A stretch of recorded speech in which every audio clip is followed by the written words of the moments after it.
Hey everybody, Nick Espinoza, your chief security fanatic here, and today we got to talk about artificial intelligence because AI pollution is really ramping up on the internet. That's actually a very serious problem, but it has some interesting unintended consequences that we're going to talk about. Now, this is coming from the Wall Street Journal's Robert McMillan, and I thought he had a really good write-up here that I'll be paraphrasing and all of that, but you should definitely go read his article.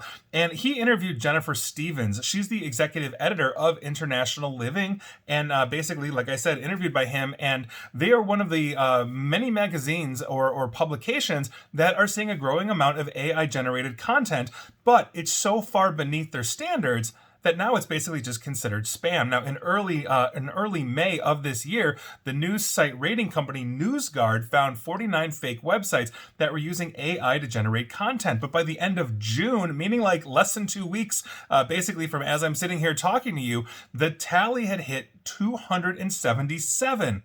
On YouTube, if you're taking a look at that, there's a ChatGPT boom out there, essentially in full swing. Tons of videos are offering advice on how to make money using ChatGPT. These things have been viewed hundreds of thousands of times. Many of them have questionable schemes involving junk content, like telling the viewers they can make thousands of dollars a week, urging them basically to write ebooks or sell advertising on blogs filled with AI-generated content that could then generate ad revenue by popping up on Google searches.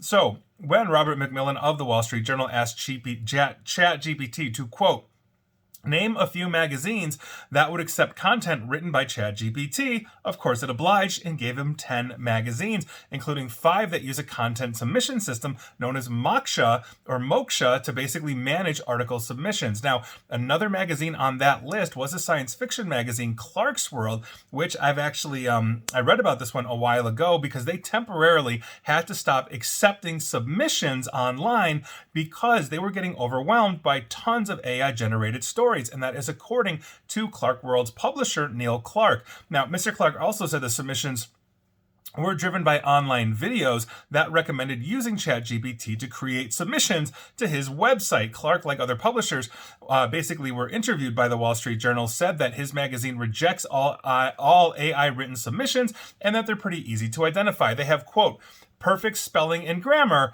but a completely incoherent story. End quote. Now, often they start with a big problem, overarching problem, the world's going to end, and then basically, according to the article, 1,000 words later, the problem is solved. No real explanation, no intricacy there, because AI just really honestly doesn't do it even in this stage. And here's the thing, though, all of this AI-generated content that is basically being spewed out all across the internet could actually ruin artificial intelligence itself.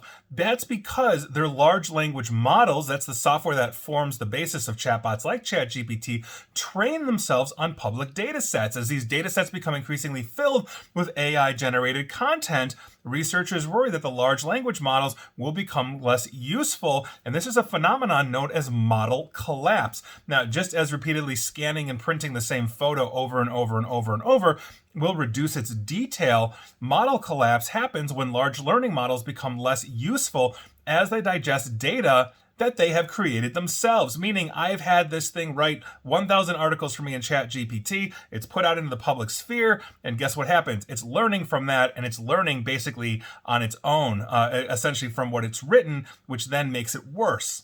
Now, this is not basically just spam content here that will contribute to model collapse. It's also the increasing use of AI to generate content overall. So, for example, last month, researchers at the École Polytechnique Fédérale de Lausanne, and I'm not pronouncing that correctly, they hired freelance writers online to summarize abstracts published in the New England Journal of Medicine, but they found that more than 1/3 of those researchers were using AI-generated content, basically saying, let the ChatGPTs of the world take it over. And this is one of those huge problems. And he goes on to talk about something that I've written about myself, and that is the misinformation and disinformation that we are going to see. It is terrifying to me that we are seeing a jump of AI-generated sites that are purporting to pump out news, according to NewsGuard, NewsGuard, and basically a month went from 49 to 277. As we here in the United States are ramping up for the 2024 election in a politically divided era, we are going to see a lot of AI generated content coming out there